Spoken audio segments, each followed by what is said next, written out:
Nah, kita lanjut ya anak-anak ibu pembelajarannya. Silakan dibuka halaman 171.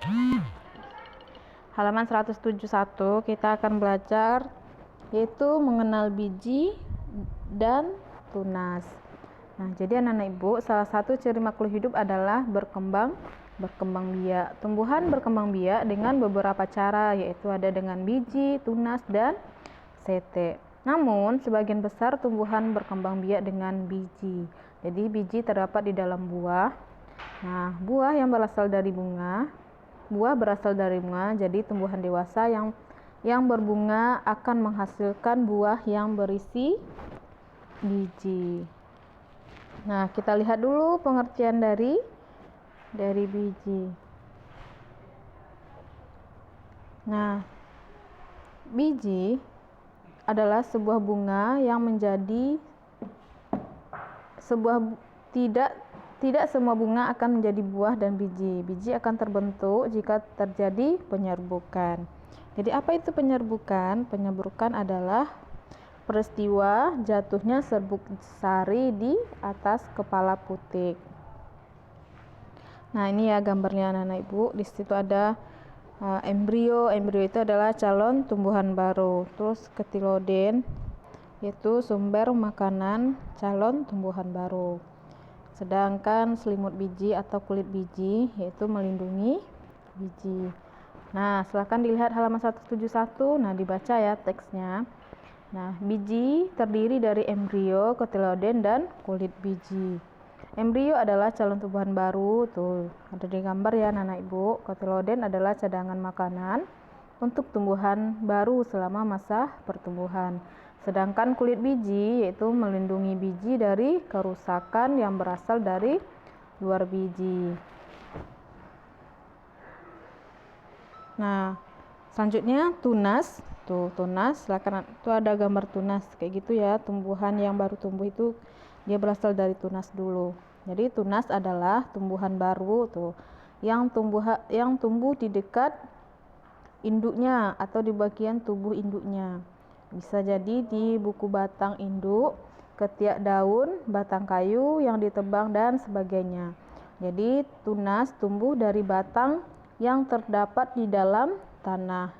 Tunas muda menjadi tumbuhan baru dan tumbuh di sekitar induknya, sehingga berbentuklah rumpun. Tunas ini tidak tergantung pada induknya, anak ibu. Apa contohnya?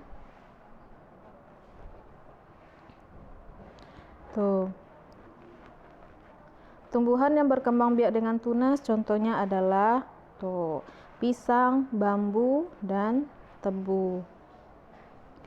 Sedangkan tumbuhan yang tumbuh di daun induknya yaitu cocor bebe. Anak-anak ibu tahu dengan contoh-contoh ini? Ya anak-anak ibu ya. Sampai sini paham anak-anak ibu tentang biji dan tunas? Nah, sebetulnya mozaik ini, pembelajaran tentang PSBDP ini, mozaik itu ada di halaman ada di pembelajaran 1. Nah, kebetulan slide-nya kemaju, jadi bahas di sini aja ya. Nah, mozaik adalah karya seni dengan teknik menempel, yaitu menggunakan daun kering. Contohnya itu. Jadi awalnya kita buat dulu lukisan atau gambar, nanti bisa kita tempel menggunakan daun-daun kering atau bisa jadi dengan beras, kacang hijau atau kerikil dan yang lainnya. Jadi bisa ya. Itu dinamakan dengan mozaik. Pembelajaran ketiga yaitu kita mengenal bagian-bagian bunga. Kita mengenal bagian bunga. Jadi di dalam bunga, anak-anak ibu, bagian-bagian bunga itu ada mahkota, kelopak, dasar bunga, kepala sari, benang sari, kepala putik, tangkai putik, bakal biji, tangkai bunga.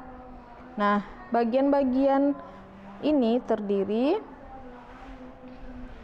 dari 4 bagian. Pertama ada kelopak bunga yang merupakan bagian bunga yang paling luar anak-anak ibu. Nah, kelopak bunga biasanya berwarna hijau seperti daun atau berwarna-warni. Seperti mahkota. Nah, itu ya mahkota. Mana sini mahkota? Nah, ini kelopak bunga yang berwarna-warni seperti mahkota. Kedua, mahkota bunga terletak di sebelah dalam kelopak. Jadi terdapat di dalam kelopak. Mahkota bunga biasanya mempunyai warna yang beraneka ragam. Mahkota bunga berguna untuk menarik serangga agar datang dan membantu penyerbukan. Itu ya. Sedangkan yang ketiga, anak ibu,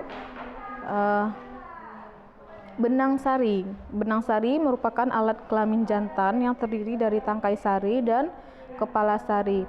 Benang sari biasanya terletak di tengah-tengah mahkota bunga. Keempat yaitu adalah putik. Putik yang merupakan alat kelamin betina.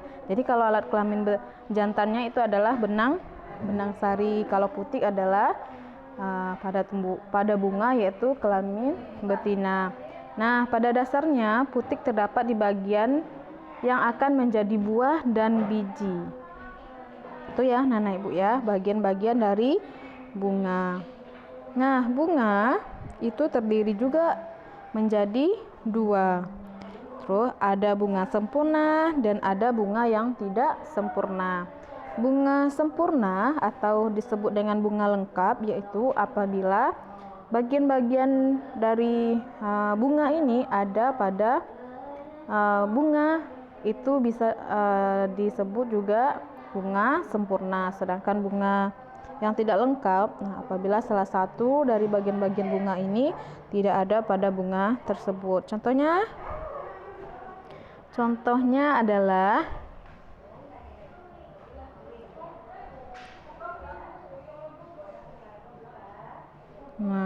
contoh bunga sempurna yaitu bunga mawar. Kenapa disebut dengan bunga sempurna? Karena di dalam bunga mawar ini dia mempunyai seluruh bagian-bagian dari bunga. Dia punya mahkota, kepala sari, benang sari. Itu disebut dengan bunga sempurna. Dan contoh berikutnya yaitu bunga matahari. Nampak ya dari contoh ya anak-anak ibu. Nah, sedangkan di bunga yang tidak lengkap, kalau bunga tidak lengkap ini contohnya adalah bunga Kamboja. Nah, di bunga Kamboja ini dia tidak memiliki apa? Tidak memiliki benang sari, putik. Terus apa lagi? Kepala putik. Nah, jadi makanya disebut dengan bunga yang tidak lengkap. Paham anak-anak ibu sampai di sini? Membedakan bunga lengkap dan tidak lengkap, atau membedakan bunga sempurna atau tidak sempurna. Nah, itulah pembelajaran kita hari ini. Jadi kesimpulannya adalah anak-anak ibu, Allah telah menciptakan makhluk hidup dengan sempurna. Daun pada tumbuhan memiliki banyak manfaat. Nah, sebagai anak yang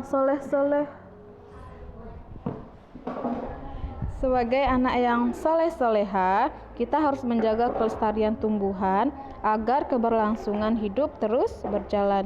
Bagaimana caranya? Yaitu dengan tidak sembarangan memetik daun yang ada di tanaman dan menanam tanaman. Jadi gitu ya anak-anak ibu, kita harus bisa menjaga kelestariannya agar tetap hidup. Nah, sampai di sini dulu pembelajaran kita di subtema 4, pembelajaran 1 dan 3. Pembelajaran 1 sampai 3. Semoga anak-anak ibu memahami apa yang ibu sampaikan. Nah, selamat belajar. Sebelumnya ayo kita ucapkan alhamdulillah dan terima kasih anak-anak ibu telah mendengarkan materi dari ibu hari ini. Tutup. Wassalamualaikum warahmatullahi wabarakatuh.